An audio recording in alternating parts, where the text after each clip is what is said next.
మన తెలుగు సంస్కృతి ఛానల్కి స్వాగతం.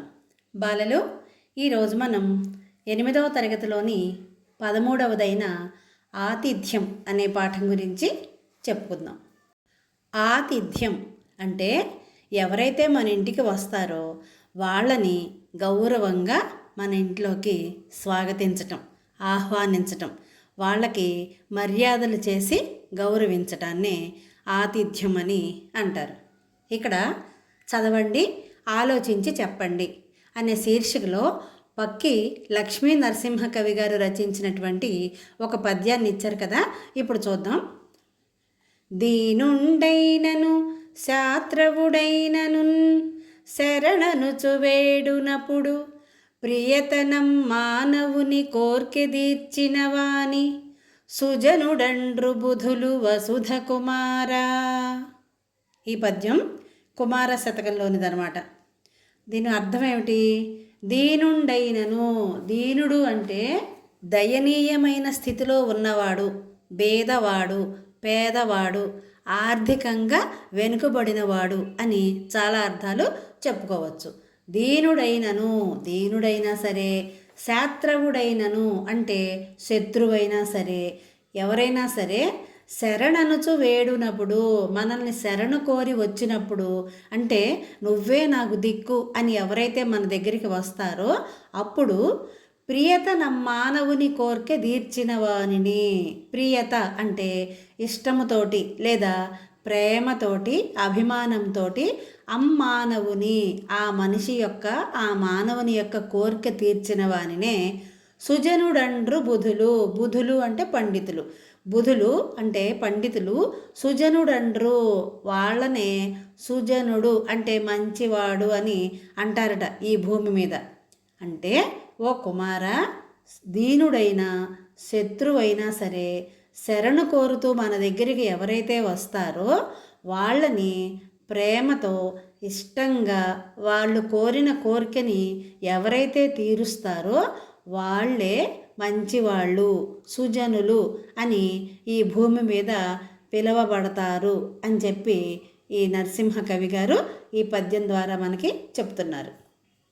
కింద ప్రశ్నలు ఇచ్చారు కదా, పై పద్యం ఏం చెబుతోంది, ఈ పద్యం యొక్క భావమే దీనికి జవాబు అన్నమాట. ఇప్పుడు చెప్పుకున్నాం కదా, ఎవరైతే మనల్ని శరణు కోరి వస్తారో వారి యొక్క కోర్కెను తీర్చిన వారిని సుజనుడు అంటారు అని దీనికి జవాబు. రెండవ ప్రశ్న, ఎవరిని సుజనులు అంటారు? శరణు వేడిన వారి కోరికను తీర్చిన వారిని సుజనులు అంటారు. సుజనులు అంటే మంచివారు అని అర్థం. శరణు కోరడం అంటే ఏమిటి? శరణు కోరడం అంటే ఏమిటి? మనల్ని అభయం అడగటం, రక్షణ కోరటం, నువ్వే నాకు దిక్కు, నువ్వే నన్ను కాపాడాలి అని చెప్పి అడగటాన్నే శరణు కోరటం అని అంటారు. ఇప్పుడు ఉద్దేశం చూద్దాం.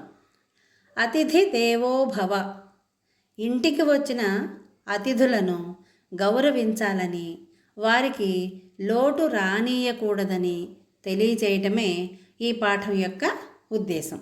అతిథి అంటే ఎవరు అసలు?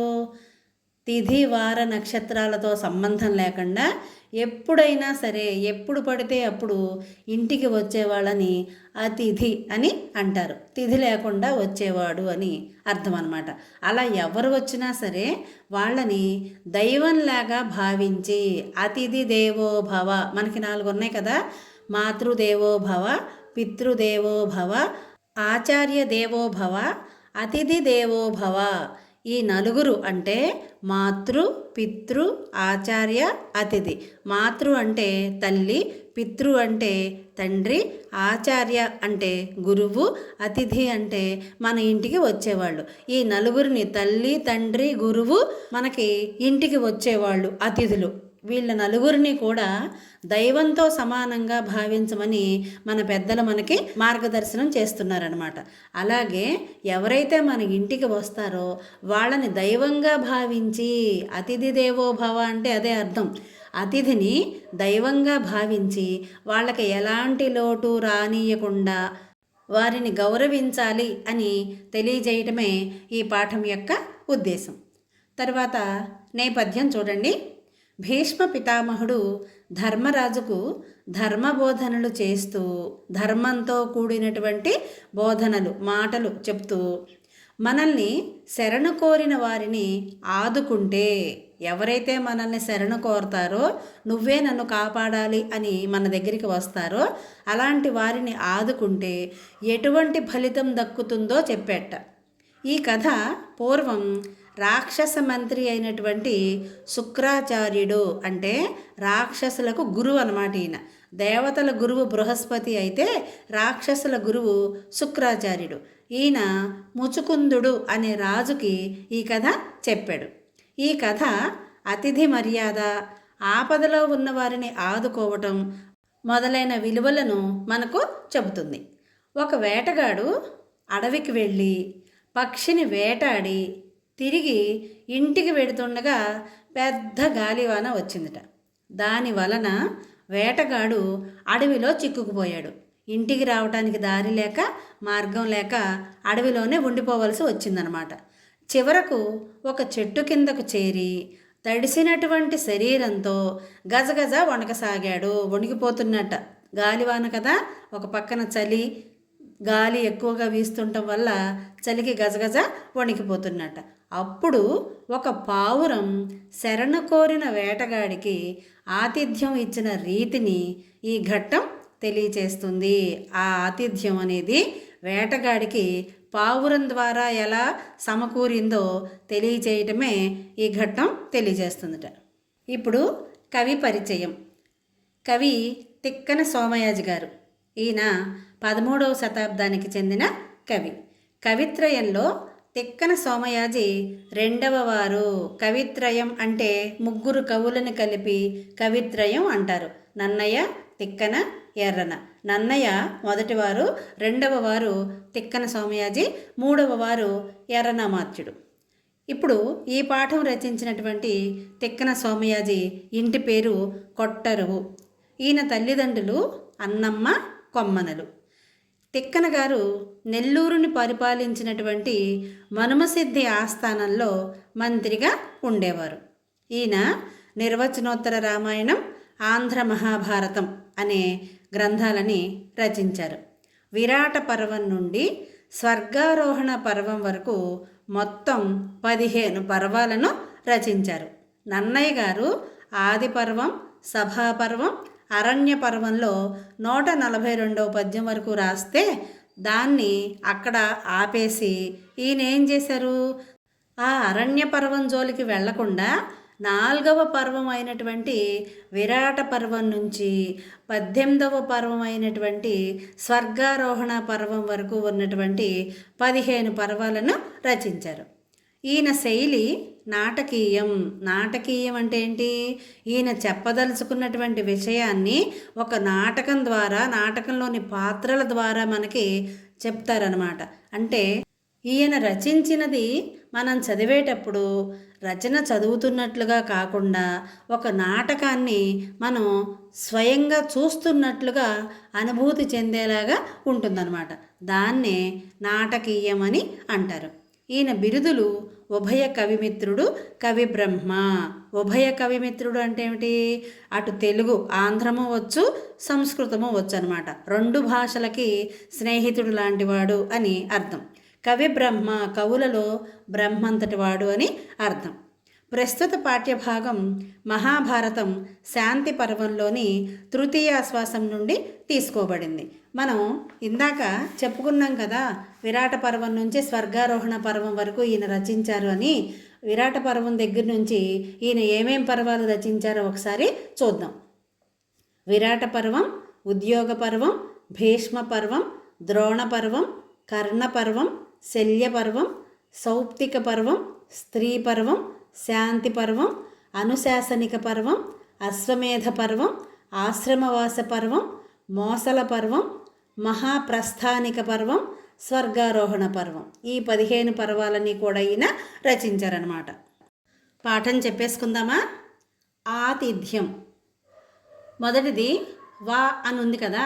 వా అంటే వచనము, అంటే మాట అని అర్థం. అప్పక్షిధ్వంసకుండు శయనంబు ప్రాపించియుండ నమ్మహీరుహంబు కోటరంబున వసించియుండునది యొక్క కపోతంబు దన వల్లభ ఎటయేని మేతకుంబోయి రాక తడిసిన సోకించి. అంటే ఆ పక్షి ధ్వంసకుండు, ఆ పక్షి యొక్క ధ్వంసకుండు అంటే నాశనం చేసేవాడు, నశింపచేసేవాడు. పక్షులను నశింపచేసేవాడు ఎవరు? వేటగాడు. శయనంబు అంటే శయనించి ఉన్నాడట. ప్రాపించియుండ, శయనంబు ప్రాపించియుండ నమ్మహీరుహంబు కోటరంబున. మహీరుహము అంటే చెట్టు, చెట్టు క్రింద అతను పడుకొని ఉన్నాడట. ఎవరు? వేటగాడు. కోటరంబున ఆ చెట్టు యొక్క తొర్రలో వసించి అంటే వసించి ఉండునది అంటే నివసించుచున్నటువంటి ఒక్క కపోతము, ఒక పావురము తన వల్లభ అంటే తన భార్య అయినటువంటి ఆడపావురము ఎటయేని మేతకుంపోయి, మేత కోసం అని చెప్పి ఎక్కడికెక్కడికో పాపం వెళ్ళింది. రాక తడసిన సోకించి. తడసిన అంటే ఆలస్యం అయిపోయింది. ఎప్పుడో మేత కోసమని ఎక్కడికెక్కడికో పాపం వెళ్ళింది, ఆలస్యమైంది, ఇంతవరకు రాలేదు అని చెప్పి ఆ పావురం ఏడుస్తూ బాధపడుతోందట. అంటే వలలో ఉన్న పావురంతో వేటగాడు గాలివాన సమయంలో ఒక చెట్టు కింద రాతి మీద వణుకుతూ పడుకున్నాడు. ఆ చెట్టు తొర్రలో పావురాల జంట ఉంది. అందులో ఆడపావురం మేతకు పోయింది. అది ఎంతకు రాకపోవడంతో మగపావురం విచారపడుతూ ఇలా అంది. ఇప్పుడు రెండవ పద్యం చూడండి. ఇది శేషపద్యం. ఎచటనున్నది యొక్కో ఇంత ప్రొద్దొక చోట నుండునే నను బాసి ఉజ్వలాంగి ఎమ్మేను లేకున్న నిమ్మేని కలిమి నిరర్ధకంబధికానురాగయుక్తయగు సతి గుణముల యైహికాముష్మిక సుఖ సాధనంబులు సువ్వెపతికి ఏ కారణంబుననేమయ్యెనో వానయే పునదెగియగానో పునకట నేమిసేయుదు మందిరం విపుడు పాడువారుచున్నది అనగా నప్పలుకులెల్ల బోయవలలోననున్న కపోతివిని మనంబు సంతోషపూరమగ్నంబుగాగా. మేత కోసం వెళ్ళినటువంటి ఆడపావురాన్ని తలుచుకుని మగపావురం ఎలా దుఃఖిస్తోందో చూడండి. ఎచటనున్నది యొక్కో ఇంత ప్రొద్దొక చోట నుండునే ననుబాసి ఉజ్వలాంగి. మగపావురం ఏమంటోంది? ఉజ్వలాంగి అంటే ప్రకాశించే శరీరము కలిగినటువంటి నా భార్య ఎచటనున్నది యొక్కో, అయ్యో ఎక్కడున్నదో, ఇంత ప్రొద్దొక చోట నుండునే ననుబాసి నన్ను వదిలిపెట్టి నాకు దూరంగా ఇంతసేపు వేరే చోట ఉంటుందా అంటే ఉండదు అని అర్థం. ఎమ్మేను లేకున్న నిమ్మేని కలిమి నిరర్ధకంబు.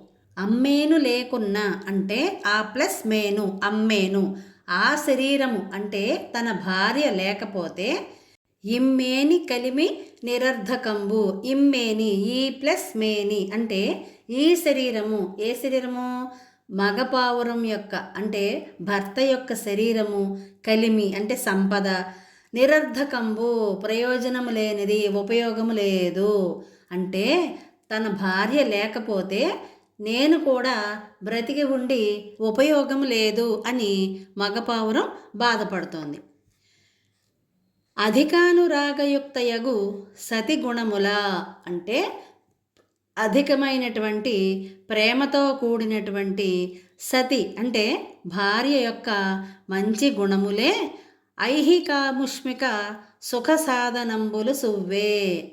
భర్తకు ఏమిటిట?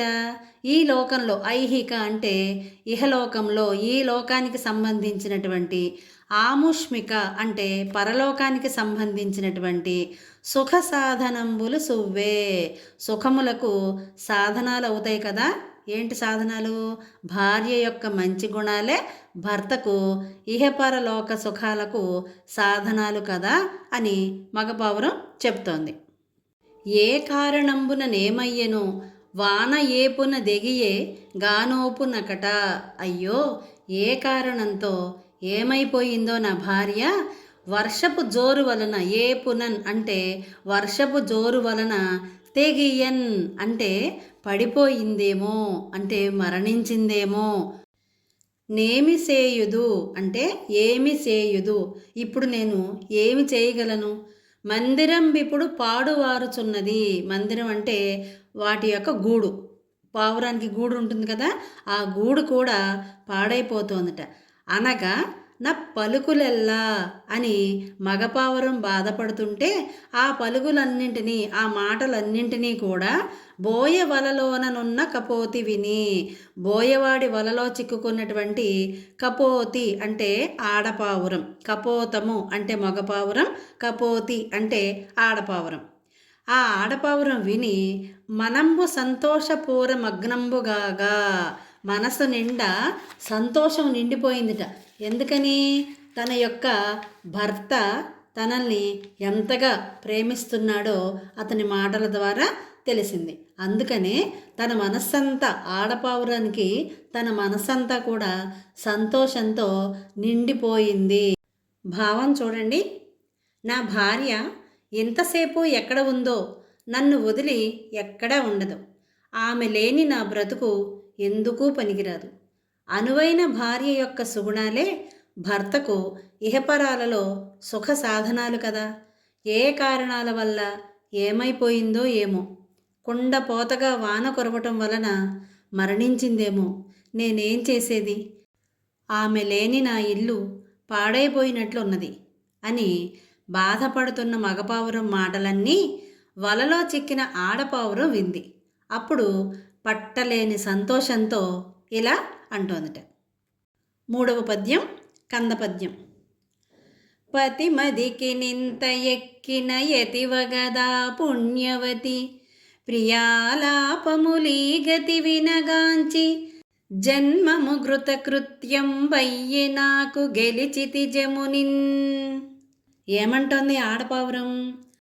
పతిమదికి నింత ఎక్కిన అంటే భర్త మనసులో, మది అంటే మనసు, భర్త మనసులో ఇంత ఎక్కిన, ఇంత స్థిరంగా స్థానం సంపాదించినటువంటి, ఉన్నతమైనటువంటి ప్రేమతో కూడినటువంటి స్థానాన్ని సంపాదించిన అతివ కదా పుణ్యవతి, స్త్రీ కదా అసలైనటువంటి పుణ్యమూర్తి, పుణ్యస్త్రీ. ప్రియాలాపము లీగతి వినా, ఇష్టముతో కూడిన, నా మీద ఇష్టంతో ప్రేమతో కూడినటువంటి ఈ మాటలు వినటం వల్ల నాకు జన్మము కృతకృత్యం బయ్యన్, నా జన్మ కృతకృత్యం బయ్యింది అంటే సఫలమైనది, నా పుట్టుక, నా జన్మ సార్థకత పొందింది. గెలిచితి జమునిన్, యమునిని కూడా అంటే మృత్యువుని కూడా నేను జయించాను అని చెబుతోంది. భావం చూడండి. భర్త మెప్పు పొందిన భార్య ఎంతో పుణ్యాత్మురాలు. నా గురించి అనురాగం కలిగిన నా భర్త మాటలు చెవులారా విన్నాను. ఇక నా జన్మ ధన్యం అయింది. నేను ఈరోజు నా మృత్యువుని జయించాను అని ఆడపావురం అనుకుంటోంది. నాలుగవది వచనం. అని యుల్లంబునన యుగ్గడించి పతికిందన తెరంగెరింగించి మరియు నిట్లనియే అంటే ఉల్లంబున తన మనసులో ఇలా అనుకున్నటువంటి ఆడపావురం పతికిం తన తెరంగెరింగించి, పతికి అంటే తన భర్తకి, మగపావురానికి తన తెరంగెరింగించి తన యొక్క పరిస్థితిని ఎరుకపరిచి తెలియజేసి మరియు నిట్లనియే ఇంకా ఇలా అంటోందిట. ఐదవది చంపకమాల పద్యం. శరణము సొచ్చినందగ బ్రసన్నతగైకొని రక్షణంబు సాదరముగజేయుటత్యధిక ధర్మముగా బుధకోటి సెప్పు నీవరసి మహార్తువీని శరణాగతు నోపిన భంగి నా పదం బొరయకయుండజేయుము ప్రభూతపు సీతున గొంకువోయెడున్. శరణము సొచ్చినందగా అంటే శరణాగతిని పొందగా, అతను మనల్ని శరణ వేడుతూ వచ్చాడు కాబట్టి ఆ శరణాగతిని పొందగా తగినట్టి ప్రసన్నతన్ గైకొని, అంటే దయను చూపించి పూనుకొని సాదరముగా రక్షణంబు చేయుట. రక్షణంబు సాదరముగా చేయుట అత్యధిక ధర్మంగా బుధకోటి చెబుతోందిట. ఏంటది? బుధకోటి అంటే పండిత సమూహం చెబుతోందిట. అత్యధిక ధర్మం ఏదయ్యా అంటే రక్షణంబు సాదరముగా చేయుట. ఎవరైతే మనల్ని శరణ కోరి వస్తారో వాళ్ళని అధికమైనటువంటి గౌరవంతో సాదరంగా కాపాడటమే అధికమైనటువంటి ధర్మబద్ధమైనటువంటి కార్యము అని పండిత సమూహం మనకి చెబుతోంది. నీ వరసి అంటే నీవు ఆలోచించి, అరసి అంటే ఆలోచించి, మహార్తు వీని శరణాగతు నోపిన భంగిన్.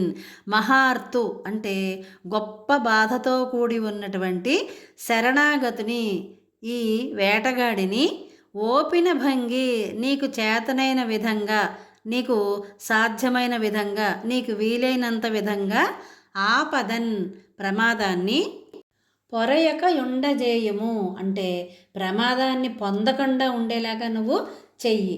ప్రభూతపు సీతునన్ కొంకు పోయడన్ అంటే ప్రభూతపు అంటే అధికమైనటువంటి, మిక్కిలి, సీతునన్ అంటే చలి వలన, కొంకుపోయడన్ కొంకర్లు పోతున్నాడు. ఇప్పుడు చూడండి, బాగా చలిలో ఉన్నప్పుడు మన చేతులు కాళ్ళు కూడా చలికి ముడుచుకుపోతూ ఉంటాయి. అంటే మనం వేళ్ళను కానీ చేతులను కానీ సాఫీగా చాపలేమన్నమాట.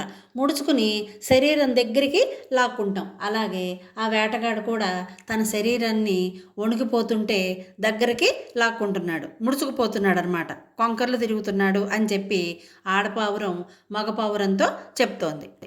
భావం చూడండి, ఆదుకొనమంటూ మన దగ్గరకు వచ్చిన వారిని దయతో ఆదరించాలి. వారిని కాపాడటం కన్నా మించిన పుణ్యం మరొకటి లేదు అని పెద్దలు అంటారు. ఈ గాలివానలో చిక్కి చలికి వణుకుతున్న వేటగాడికి సహాయం చేసి కాపాడు అని చెప్పిందనమాట ఆడపావురం. 6వ పద్యం చూడండి, ఇది కంద పద్యం. అని ఏర్పడ భాషించిన విని శోకముడిగ్గ విడిచి విహగము గరుణందన జాతి సెప్పి తగనిట్లనియే మనుజ భాషణముల నాలబ్ధకుతోన్. అని ఏర్పడ భాషించిన విని అని అంటే ఆ విధంగా స్పష్టంగా తనకి వినపడేలాగా పలికినటువంటి తన భార్య మాటలను విని శోకము డిగ్గ విడిచి, శోకము అంటే తన బాధని, తన విచారాన్ని వదిలిపెట్టేసి, విహగము అంటే ఆ పక్షి, ఏ పక్షి? మగపావురం. కరుణం తన జాతి చెప్పి, కరుణతోటి దయతోటి తన జాతి గురించి, తన పక్షి జాతి గురించి చెప్పి, ఇట్లనియ మనుజ భాషణముల నా లుబ్ధకుతోన్. లుబ్ధకుడు అంటే వేటగాడు అని అర్థం. ఆ వేటగాడితో మనిషి సంభాషణతో, మానవ మాటలతోటి, మనుషులు మాట్లాడినట్లుగా ఈ విధంగా అందిట. భావం చూడండి, భార్య మాటలను విన్న మగపావురం భార్యకు ఏమైందో అన్న విచారాన్ని వదిలేసి వేటగానిపై జాలిపడింది. వేటగానితో ఇలా అందిట. 7వ పద్యం, ఇది కూడా కంద పద్యం. ఓయన్న డస్సినాడవు మా ఇంటికి నతిథివైతి మసలక నీకుం జేయవలయు నాతిథ్యంబేయది భవదీప్సితార్థమెరిగింపుతగన్. ఆడపావురం చెప్పినటువంటి మాటలను విన్నటువంటి మగపావురం అంటే భర్త పావురం వేటగానితో అంటోందిట. ఏమని? ఓ ఎన్న డస్సినాడవు. ఓ ఎన్న అంటే ఓ సోదరా, డస్సినాడవు, నువ్వు బాగా అలసిపోయావు. మా ఇంటికి నతిథివైతి, నువ్వు మా ఇంటికి అతిథిలాగా వచ్చావు.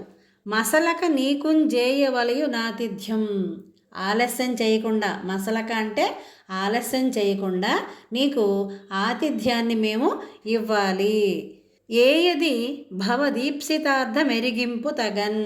నీకు ఇష్టమైనది ఏదో, నీ కోరిక ఏమిటో చెప్పు, నేను నీకు ఏదైతే కావాలో దాన్ని నీకు సమకూరుస్తాను అని మగపావురం వేటగానితో అంది. భావం చూడండి. ఓ అన్నా, ఈ గాలివానలో నువ్వు బాగా అలసిపోయి ఉన్నావు. మా ఇంటికి వచ్చిన అతిథివి. ఆలస్యం కాకుండా నీకు అతిథి మర్యాద చేయాలి. నీకు కావలసిందేదో చెప్పు అని మగపావురం వేటగానితో అందనమాట. 8వది చెంపకమాల పద్యం. అనవుడు నొల్లమెంతయు బ్రియంబు వహింపగ భక్షివైరి సీతున సకలాంగ కంబులు బ్రెతున్నములయ్యడు దీని బాపవే ఎనని విహంగమంబురయమారగనచ్చటి పుల్లలెల్ల ముక్కున గొని తెచ్చి ప్రోవిడి యకుంఠితమైన దయాగుణంబున్. అనవుడు నుల్లమెంతయు, ఉల్లము అంటే మనసు, అనవుడున్ అంటే అనిన తర్వాత మనసు ఎంతయు ప్రియంబు ఎంతో అంటే చాలా ఇష్టంతో సంతోషాన్ని వహింపగన్ పొందగా. మగపావురం అలా అన్న తర్వాత అతని మనసు చాలా సంతోషాన్ని పొందిందిట. ఎవరి మనసు? పక్షివైరి, పక్షుల విరోధి అయినటువంటి వేటగాడు. ఎందుకంటే తెల్లారి లేస్తే వాడి వృత్తి ఏమిటి? పక్షులను వేటాడి చంపి వాటిల్ని ఆహారంగా తింటాడనమాట. అందుకని వైరి అంటే శత్రువు, పక్షివైరి అంటే పక్షులకు శత్రువు, విరోధి అయినటువంటి వేటగాడు అంటున్నట్ట. ఏమని? సీతునన్ సకలాంగ కంబులు. సీతునన్ అంటే చలి వలన, సకలాంగ కంబులున్ నా యొక్క అన్ని అవయవాలు కూడా ప్రతున్నములయ్యడు మిక్కిలి బాధ పెడుతున్నాయి నన్ను. దీని బాపవే ఈ చలిని నాకు పోగొట్టవా అని ఆ వేటగాడు అనగానే విహంగమంబు ఆ మగపావురం రయమారగా చాలా వేగంగా వెళ్ళి అచ్చటి పుల్లలెల్లా ముక్కున గొని తెచ్చి అక్కడ ఉన్నటువంటి చిన్న చిన్న పుల్లలన్నిటిని ముక్కున కరుచుకొని తీసుకొచ్చి ప్రోవిడి పోగు చేసి కుప్పగా పోసి అకుంఠితమైన దయాగుణమునన్, అకుంఠితమైన చాలా దృఢమైనటువంటి దయాగుణంతో వేటగాడి చలిని పోగొట్టడం కోసం పుల్లలన్నింటినీ ఏరుకొచ్చి కుప్పగా పోసిందిట. భావం చూడండి. వేటగాడు ఆ పావురం చెప్పింది విని సంతోషించాడు. ఈ చలికి నా అవయవాలు వణుకుతున్నాయి, కావున ముందు నా చలిని పోగొట్టు అన్నాడు. ఆ పావురం జాలిపడి దగ్గరలో ఉన్నటువంటి చిన్న చిన్న పుల్లలను ఏరుకొచ్చి పోగు చేసి కుప్పలాగా పోసింది. 9వది వచనం చూడండి. ఆ పొంత పల్లియకు రయంబునం జని పుల్లతల సంగతంబైన ఇంగలంబు. ఆ పొంత అంటే ఆ సమీపంలో ఉన్నటువంటి పల్లియకు గ్రామానికి లేదా పల్లెటూరికి రయంబునం జని వేగంగా వెళ్ళి పుల్లతల అంటే చితుకు యొక్క చివరన ఉన్నటువంటి సంగతంబు ప్లస్ అయిన సంగతంబైన కూడి ఉన్నటువంటి ఇంగలంబు నిప్పుని ఏం చేసింది? ఇది ఆ సమీపంలో ఉన్నటువంటి గ్రామానికి వెళ్ళి నిప్పుతో కూడినటువంటి ఒక పుల్లని తీసుకొచ్చిందిట. 10వ పద్యం చూడండి. ఇది కంద పద్యం. కొని వచ్చి పుల్ల ప్రోవున ధనుకంగా చేసి నెమ్మిదళు కొత్తగా నిట్లను బోయతోడ మేనీయనలంబున గాచి కొనుట కైలెమ్మనఘా. కొని వచ్చి అంటే తీసుకొని వచ్చి పుల్ల ప్రోవునన్ ఎండు పుల్లలన్నిటినీ తీసుకొచ్చి ఒక కుప్పలాగా వేసింది కదా. ఆ ఎండు పుల్లల కుప్ప దగ్గర తనుకన్గా చేసి రాజుకొనేటట్లుగా చేసి అంటే మంట పెట్టి ఆ ఎండు పుల్లల్ని మండింపచేసి నెమ్మి అంటే చాలా సంతోషంతో తళుకున్ ప్లస్ వత్తగాన్ తళుకొత్తగాన్ అంటే ప్రకాశించగా బోయతోడన్ ఆ బోయవానితో ఆ వేటగానితో ఇట్లు ప్లస్ అనున్ ఇట్లనున్ ఇలాగా అందిట. ఏమని? అనగా అంటే ఓ పాపరహితుడా, పాపము లేనివాడా, మేను నీ శరీరాన్ని ఈ అనలంబునన్ ఈ మంటతో కాచుకొనుటకై వేడి చేసుకోవటానికి లెమ్ము, లేచి ఇటు రా అని చెప్పిందిట. భావం చూడండి. తీసుకువచ్చిన ఆ అగ్గితో ఉన్నటువంటి చితుకు పుల్లలను మండేలా చేసింది. తన రెక్కలతోటి విసిరి మండేలాగా చేసిందిట. అంటే మంట వచ్చేలాగా చేసింది. ఆ మంటతో చలి కాచుకోమని చెప్పి రమ్మని వేటగాడిని పిలిచింది. ఎలా రమ్మంటోంది వేటగాడిని చలి కాచుకోవటానికి? సంతోషంతో చలి కాచుకోవటానికి రమ్మని మగపావురం పిలిచిందనమాట. 11వ పద్యం చంపకమాల పద్యం. అనవుడువాడు గువ్వ హృదయం బలరందనయంగ కంబులయ్యనల శిఖాకలాపమున నల్లన ఎల్లన కాచి సీత బాధన ముడుగంగజేయక బదంపడి యాకలి చాలదోచె దోచిన నెరిగించె గువ్వ కదిసేయనుపాయములేక యాత్మలోన్.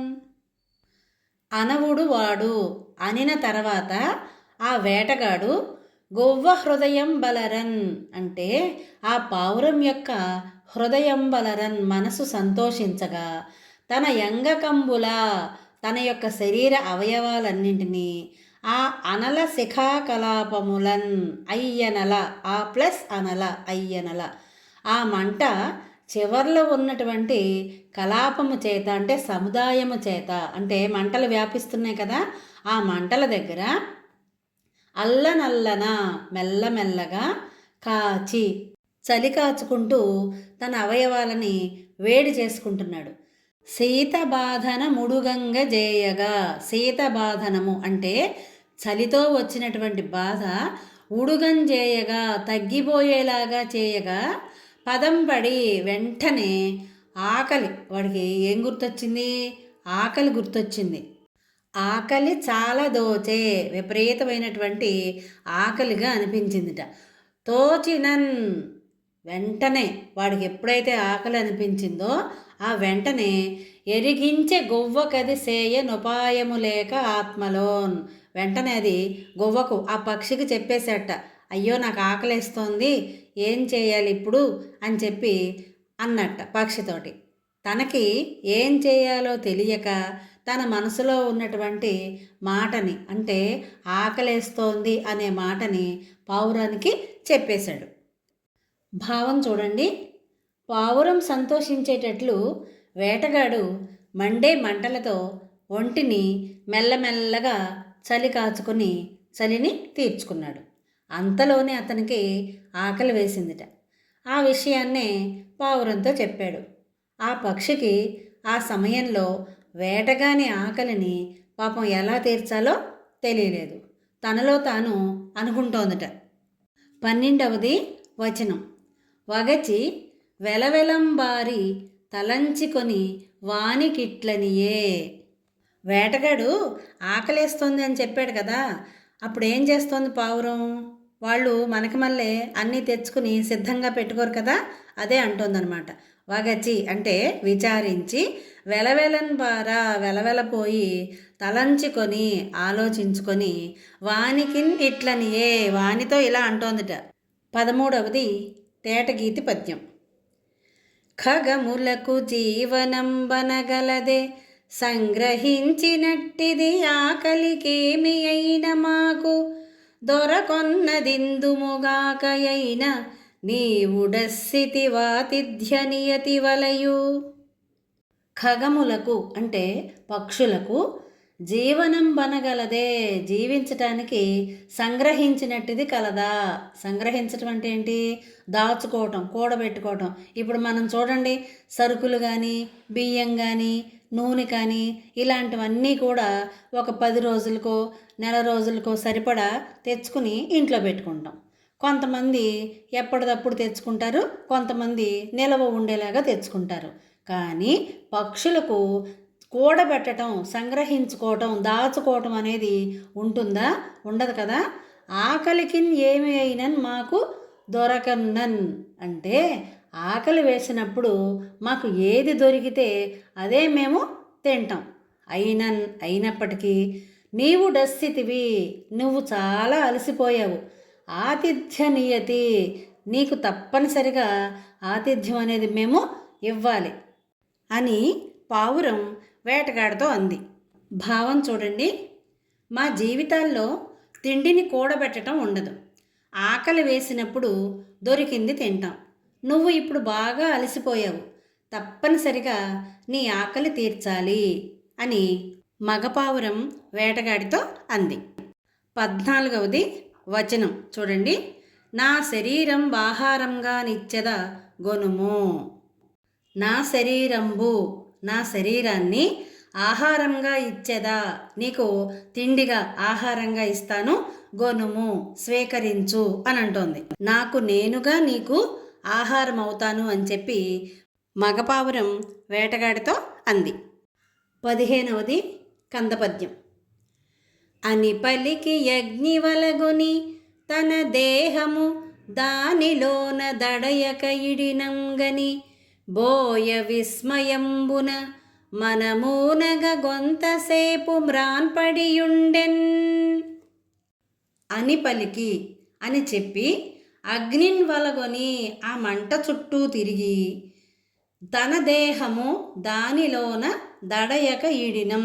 తన దేహం అంటే తన శరీరాన్ని దానిలోన ఆ అగ్నిలోన తడయక ఈడినన్ ఆలస్యం చేయకుండా పడేసేసుకుందిట. అంటే ఆ మంట చుట్టూరా తిరిగి ఏమాత్రం ఆలస్యం చేయకుండా తన శరీరాన్ని ఆ మంటలోకి పడేసుకుంది.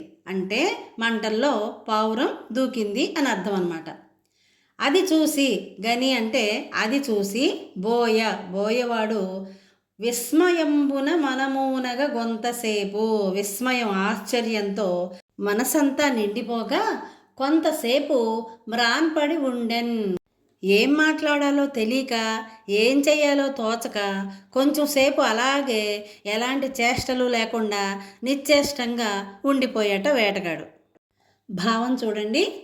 అని చెప్పి ఆ పావురం మంట చుట్టూ తిరుగుతూ మంటల్లో పడిపోయింది. ఆ దృశ్యాన్ని చూసి వేటగాడు నివ్వెరపోయాడు. కొంచెంసేపు కొయ్యవారిపోయినట్లు ఉండిపోయాడు. 16వ పద్యం మత్తేభ పద్యం. కలదే ఇమ్మెయి పౌరుషంబు జగతిం గారుణ్యమే పార నిప్పులు గిట్లిచ్చునెమేను నాదు చరితంబుల్ నిందకు బట్టులై తలంపన్ వచ్చిన నింత కీడగునే ఏ తత్క్రూరతా ఘోర చేష్టలు మానంగలవాడ భక్షి గురువై సంధించె సద్బోధమున్. కలదే ఇమ్మెయి, ఇలాంటి ఈ విధమైనటువంటిది ఉన్నదా? ఏంటది? పౌరుషంబు జగతిం, ఇలాంటి సాహసం లోకంలో ఉన్నదా? కారుణ్యమేపారా, కారుణ్యము దయ ఎక్కువ కాగా అంటే ఎక్కువ దయ ఉండగా ఇప్పులుగు, ఈ ప్లస్ పులుగు, ఇప్పులుగు అంటే ఈ పక్షి ఇట్లిచ్చుని మేను, ఈ విధంగా శరీరాన్ని ఇస్తుందా అంటే తనకు తానే తన శరీరాన్ని ఆహుతి చేసుకుంటుందా? నాదు చరితంబుల్, నా యొక్క చరిత, నా యొక్క నడవడిక, నా యొక్క ప్రవర్తన నిందకు పట్టులై అంటే దూషణకు నిలయాలై తలపన్ వచ్చినం ఆలోచిస్తే ఇంత కీడగునే, ఇంత ఆపదకి కారణమైందా నా ప్రవర్తన? ఏతత్ క్రూరత ఘోర చేష్టలు మానంగలవాడా, ఇటువంటి జాలి లేని క్రూరమైనటువంటి భయంకరమైనటువంటి పనులను మానంగలవాడన్, ఇక నుంచి మానివేస్తాను. పక్షి గురువై సంధించే సద్బోధమున్, ఈ పక్షి అంటే ఈ మగపావురమే నాకు గురువులాగా, ఆచార్యునిలాగా, బోధకునిలాగా సద్బోధమున్ సంధించే మంచి తెలివిని, మంచి బోధని నాకు బోధించింది అని వేటగాడు అనుకుంటున్నాడు. భావం చూడండి. లోకంలో ఇలాంటి త్యాగగుణం, అతిథి ధర్మం ఎక్కడైనా ఉంటుందా? నాపై దయతో నా ఆకలి తీర్చాలని తానే నాకు ఆహారంగా మారింది. నేను ఈ పక్షి జాతికే ద్రోహం చేస్తున్నాను. నా ప్రవర్తనకు నాపై నాకే అసహ్యం పుడుతోంది. ఇతర ప్రాణులకు హాని చేయటం హింస కదా. ఇక నుంచి ఏ ప్రాణికి హాని కలిగించే పని నేను చేయను. నా వేట వృత్తిని మానేస్తాను. త్యాగానికి, ధర్మబుద్ధికి ఈ పక్షే నాకు గురువు అనుకున్నాడు వేటగాడు. బాలలు చూసారా? ఒక పావురాల జంట చేసినటువంటి త్యాగానికి పక్షులను వేటాడి అదే వృత్తిగా జీవించేటటువంటి ఒక బోయవాడి మనసు కూడా కరిగి ఇక నుంచి నేను వేటాడటమే మానేస్తాను, ఈ పక్షే నాకు గురువు, ఇది నాకు బోధ చేసింది, సద్బోధని చేసింది, దీనిని నేను గురువుగా భావించి ఇక నుంచి నా వృత్తిని మానేస్తాను, మంచిగా జీవిస్తాను అని చెప్పి చక్కగా సన్మార్గం వైపు నడిచాడు. ఇక్కడ చూడండి, తిక్కన గారు ఆయన శైలి నాటకీయం అని చెప్పుకున్నాం కదా. ఇక్కడ ఈ పావురాల జంట ద్వారా మనకి త్యాగానికి ఎంతటి మహత్తరమైనటువంటి గొప్పతనం ఉన్నదో, దాని వలన ఎలాంటి ప్రయోజనాలు కలుగుతాయో అనే దాన్ని మనకు కళ్ళకు కట్టినట్లుగా ఈ కథ ద్వారా తెలియజేశారు. దాన్నే నాటకీయం లేదా నాటకీయత అని అంటారనమాట. బాగుంది కదా పాఠం. మనం కూడా మనకి చేతనైనటువంటి సహాయాన్ని ఇతరులకు చేసి మనం కూడా జన్మ సాఫల్యం చేసుకోవాలని కోరుకుందాం. ప్రక్రియ ఇతిహాసం. ఇతిహాసం అంటే పూర్వం ఇట్లు జరిగిందని తెలియజెప్పునది. ఎప్పుడో పూర్వకాలంలో ఇలా జరిగింది అని తెలియజేసేదాన్నే ఇతిహాసం అని అంటారు. దీనిలో ఇతివృత్తం గతంలో జరిగినదై ఉంటుంది. అంటే ఇంతకు పూర్వం ఎప్పుడో జరిగి ఉంటుంది అని అర్థం. ఇవి తొల్లిటి కథలు. తొల్లిటి కథలు అంటే ఏంటి? ఎప్పుడో ప్రాచీన కాలంలో ఉండేటటువంటి, పూర్వకాలంలో ఉండేటటువంటి మొట్టమొదటిగా జరిగినటువంటి కథలు అని అర్థం. శ్రీమద్ రామాయణం, మహాభారతం మన ఇతిహాసాలు. ఈ రెండు కూడా మన ఇతిహాసాలు అంటే మన చరిత్రకు సంబంధించినటువంటి గ్రంథాలు అన్నమాట. కొంతమంది అబ్బెబ్బే రామాయణం, మహాభారతం ఇవన్నీ కట్టుకథలు, అసలు జరగలేదు అని చెప్పి వాదిస్తూ ఉంటారు మూర్ఖంగా. కానీ అవి జరిగాయి అనటానికి నిదర్శనంగా ఇప్పటికీ కూడా దేశంలో, ప్రపంచంలో చారిత్రకమైనటువంటి ఆధారాలు ఉన్నాయి. అవి ఒక్కసారి చరిత్రను తిరగదోడి చూస్తే మనకి ప్రతిదానికి ఆధారం అనేది దొరుకుతుంది. మహాభారతం ఎక్కడ జరిగిందో తెలుసా మీకు? ప్రస్తుతం మన భారతదేశంలో హర్యానా రాష్ట్రం ఉంది కదా, దాంట్లో కురుక్షేత్రం అనే ప్రదేశంలో ఆ యుద్ధం జరిగింది. అందుకని దానికి కురుక్షేత్ర యుద్ధం అనే పేరు వచ్చిందనమాట. ఇలా ప్రతిదానికి కూడా ఆధారం అనేది ఉంది. కానీ మన దౌర్భాగ్యం ఏమిటంటే మన దేశంలో వాళ్ళు, మన భారతీయులు చెప్పిన దాన్ని ఎవ్వరూ నమ్మరు. అదే ఏ అమెరికా వాడో, చైనా వాడో, బ్రిటన్ వాడో చెబితే మాత్రం అబ్బా వాడు చెప్పాడు నిజమే అని చెప్పి నమ్ముతారు. ప్రతిదానికి ఇలాగే చేస్తారనమాట. కాబట్టి మనం ఎవరు చెప్పింది కాదు, చరిత్రను చదివితే దాన్ని బట్టి మనకి నిజాలు అనేవి తెలుస్తూ ఉంటాయి. కొంతమంది మంచి వాళ్ళ ముసుగులో చక్కగా చెడ్డ పనులు చేస్తూ చరిత్రలో మంచి వాళ్ళలాగా మిగిలిపోయారు. అసలైన వాళ్ళనేమో తారుమారు చేసేసి వీళ్ళే రాజుల్లాగా మంచి వాళ్ళలాగా చాలామంది అవుతున్నారు ఈనాటికి కూడా. అలాంటిది చరిత్రను చదివితే మనకి ఏది నిజం, ఏది అబద్ధం అనేది ఖచ్చితంగా తెలుస్తుంది. బాగుంది కదా పాఠం. ఇలాంటి మరిన్ని వీడియోల కోసం చూస్తూనే ఉండండి మన తెలుగు సంస్కృతి ఛానల్. జై హింద్, జై భారత్.